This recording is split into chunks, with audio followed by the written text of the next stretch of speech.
ये कहानी है पूजा की, एक 19 साल की लड़की जो बीबीए फर्स्ट ईयर में पढ़ रही थी, पढ़ाई में बहुत तेज।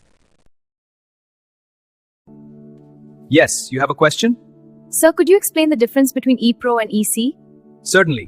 ePro is the energy at the probe, while EC is the critical energy threshold.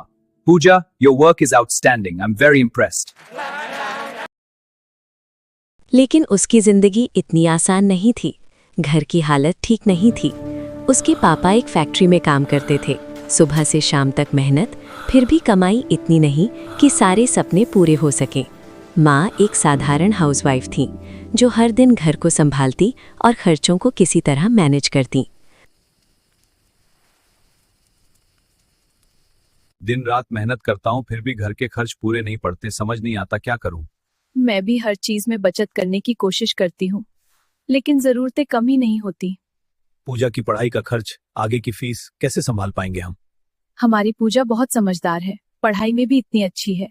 एक दिन जरूर कुछ बड़ा करेगी। बस यही उम्मीद है कि वो अपने पैरों पर खड़ी हो जाए, हमारी तरह संघर्ष ना करना पड़े उसे।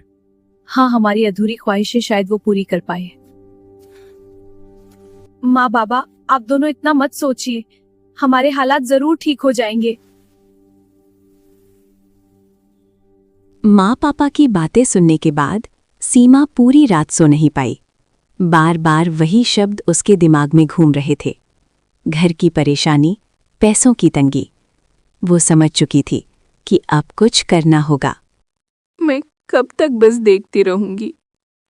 मुझे कुछ करना होगा, अभी, इसी वक्त।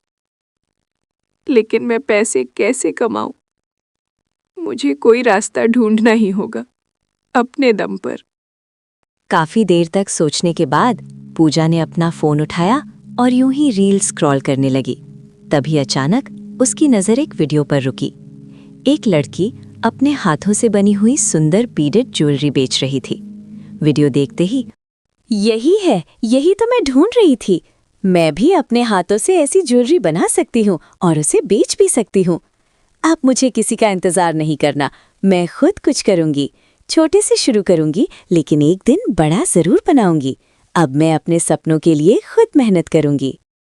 आइडिया मिलने के बाद पूजा के अंदर एक नई ऊर्जा आ गई थी। वो बहुत एक्साइटेड थी, जैसे उसे अपनी मंजिल का रास्ता मिल गया हो। अगले ही दिन उसने बिना समय गवाए शुरुआत कर दी। सबसे पहले उसने अपनी गुल्लक तोड़ी और अपनी छोटी छोटी बचत इकट्ठा करने लगी। लेकिन वो जानती थी कि शुरुआत के लिए ये पैसे काफ़ी नहीं होंगे। इसलिए उसने हिम्मत करके अपने पापा से बात करने का फैसला किया। पापा, मैं अपना छोटा सा काम शुरू करना चाहती हूँ, हैंडमेड ज्वेलरी बनाकर बेचने का। मैंने अपनी तरफ से कुछ पैसे इकट्ठा किए हैं, लेकिन मुझे थोड़ी मदद आपकी भी चाहिए। बेटा, हमारे हालात तो तुम जानती हो। हाँ पापा, लेकिन चिंता मत कीजिए। फिर भी मुझे पता है पापा, इसलिए तो मैं कुछ करना चाहती हूँ ताकि आपकी मदद कर सकूं। बेटा, तुम इतनी मैंने ठान लिया है। अगर तुमने ठान लिया है तो मैं तुम्हारे साथ हूँ। धन्यवाद। सीमा ने अपनी सारी बचत जोड़ ली थी, गुल्लक के पैसे और पापा की थोड़ी सी मदद। अब उसके पास इतना था कि वो अपने सपने की शुरुआत कर सके। अगले ही दिन वो आत्मविश्वास के साथ बाजार गई। नमस्ते, कितने के हैं ये बीट्स? 20 रुपए का पैकेट है। ठीक है, एक पैकेट चाहिए। ये टूल्स भी चाहिए। उसने ज्वेलरी बनाने का सारा रॉ मटेरियल खरीदा, मोती, धागे और जरूरी टूल्स। जब वो सामान लेकर घर लौटी तो उसकी आंखों में सिर्फ एक ही सपना था।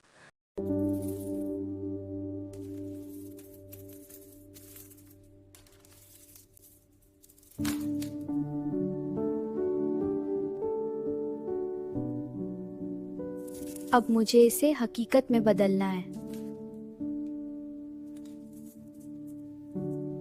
पूजा ने पूरे मन और मेहनत से कुछ खूबसूरत ज्वेलरी सेट तैयार किए। हर एक डिजाइन में उसकी मेहनत और सपने झलक रहे थे।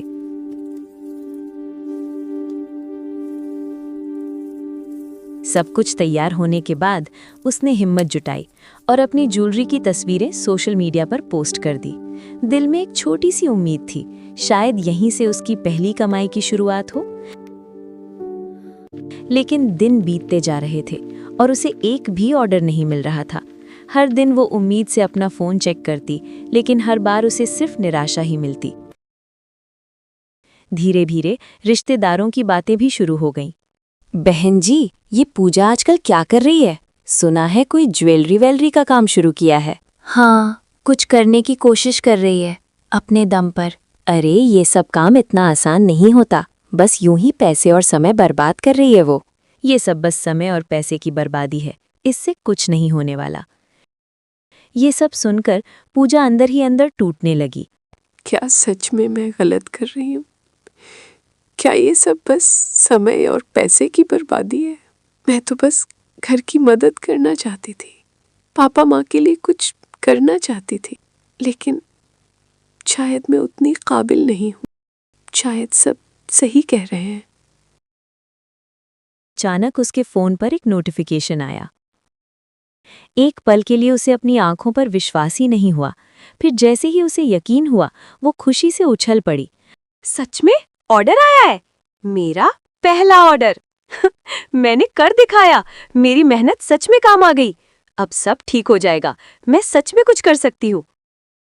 सीमा ने अपने पहले ऑर्डर को बड़े ही प्यार और ध्यान से पैक किया, हर छोटी छोटी चीज का ख्याल रखते हुए। चेहरे पर खुशी और दिल में गर्व के साथ उसने अपना पहला ऑर्डर डिस्पैच कर दिया। ये सिर्फ एक पार्सल नहीं था, बल्कि उसके सपनों की पहली उड़ान थी। आखिरकार उसकी मेहनत रंग ला रही थी और धीरे धीरे उसका काम लोगों तक पहुंचने लगा। जिसने भी उसकी ज्वेलरी खरीदी, वो उसकी तारीफ किए बिना नहीं रह पाया। एक से दूसरे और दूसरे से तीसरे तक उसका काम फैलने लगा। अब लोग सिर्फ खरीद ही नहीं रहे थे, बल्कि दूसरों को भी रेकमेंड कर रहे थे। और देखते ही देखते पूजा का छोटा सा सपना एक बड़ी पहचान बनता जा रहा था। धीरे धीरे पूजा का छोटा सा काम बढ़ने लगा। अब उसके पास सिर्फ एक नहीं, बल्कि कई ऑर्डर्स आने लगे थे। वो दिन रात मेहनत करती, हर ऑर्डर को पूरे दिल से तैयार करती। उसका छोटा सा कमरा अब एक छोटे से वर्क स्पेस में बदल चुका था। आज पूजा की सफलता देखकर उसके माँ पापा की आंखों में गर्व साफ झलक रहा था। जिस बेटी के लिए वो कभी चिंतित थे, आज वही उनकी सबसे बड़ी ताकत बन चुकी थी। बेटा, तूने सच में कर दिखाया। हमें तुझ पर बहुत गर्व है। धन्यवाद माँ। जिस दिन तूने ये शुरुआत की थी, हमें चिंता थी, लेकिन आज तूने हमारी सारी चिंताएं खत्म कर दी था। ये सब आपकी वजह से है पापा। अगर आप दोनों का साथ ना होता तो मैं यहाँ तक नहीं पहुँच पाती। अब मैं रुकने वाली नहीं हूँ, ये तो बस शुरुआत है। अभी मुझे बहुत आगे जाना है। आखिरकार पूजा की मेहनत रंग लाई। संघर्ष भरे दिनों के बाद उसकी जिंदगी में खुशियां लौट आईं। अब उसके पास सफलता भी थी और अपने परिवार की मुस्कान भी। और इसी के साथ उसकी कहानी एक खूबसूरत मुकाम पर खत्म होती है। क्या आपका भी ऐसा कोई सपना है? हमें कमेंट में जरूर बताएं।